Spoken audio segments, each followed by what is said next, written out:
In 46 BC, the last defender of the Roman Republic locked himself in his room, read Plato's dialogue on the immortality of the soul, and chose death over surrender.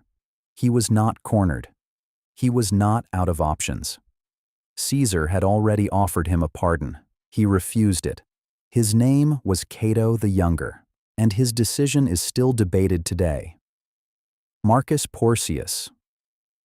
Cato the Younger was the great-grandson of Cato the Elder. He spent his entire political career defending the Roman Republic against what he saw as its systematic dismantling. He was incorruptible to a degree that made him almost impossible to work with. He refused bribes when bribery was standard. He returned war spoils when keeping them was expected. He wore simple clothes when senators wore purple. When Julius Caesar began his rise to power, Cato identified him immediately as an existential threat to the Republic. He opposed him at every turn, in the Senate, in the courts, on the battlefield. He lost every time.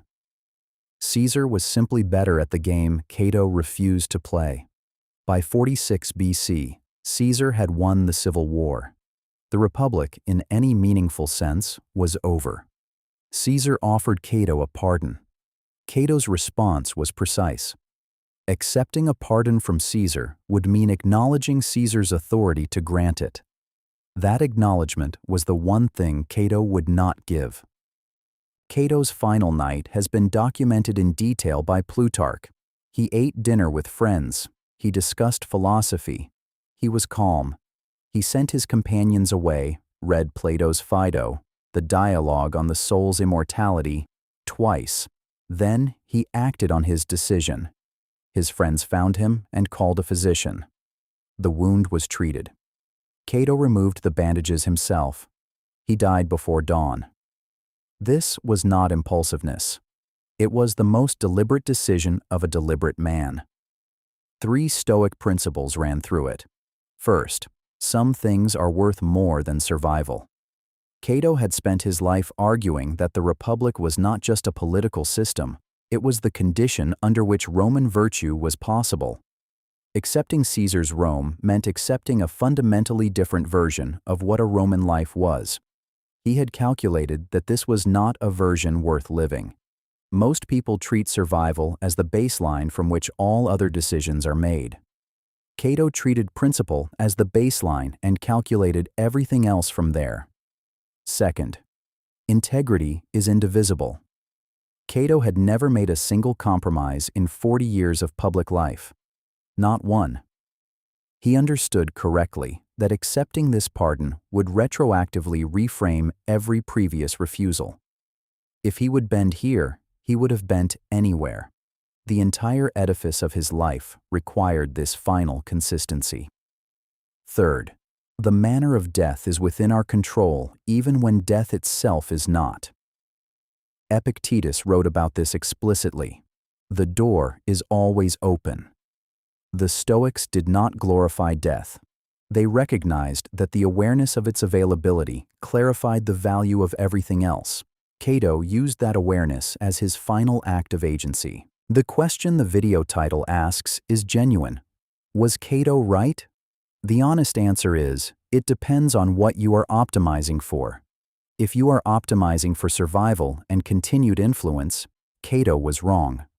Caesar was magnanimous in victory. Cato could have lived, written, taught, influenced the next generation. Several of his allies took the pardon and continued to matter. If you are optimizing for the integrity of a position held across an entire lifetime, Cato was precisely right. The pardon was not just an exit from a political situation, it was a recontextualization of everything that came before it. For founders, the equivalent decision appears in several forms. The acquisition offer from a company whose values are directly opposed to why you built yours. The pivot demanded by investors that would require abandoning the original thesis entirely. The partnership that would solve the short-term problem by creating a long-term identity problem. Most founders take the pardon. This is often correct. Survival allows continuation. Many of the most important companies were built by founders who took deals they found uncomfortable and lived to build something worth building. But Cato's framework forces a specific question that most founders avoid. Is what you are being asked to accept a modification of your position or a negation of it? Modification can be absorbed. Negotiation is possible. Negation is different. If accepting the deal means that the previous version of what you were building was retroactively wrong, Cato's calculation becomes relevant. The question is not whether to compromise. The question is whether this particular compromise eliminates the meaning of every previous refusal. Cato lost every political battle he fought. Caesar won the war. The Republic fell. By every measurable outcome, Cato failed. And yet his name is still spoken with a precision that Caesar's is not, as the man who decided what he would not become and held that decision to the end. The principle: know the difference between a modification you can absorb and a negation you cannot. Most compromises are the former, some are the latter. The ability to tell them apart is what Cato spent his life developing. Follow if you want to become unbreakable.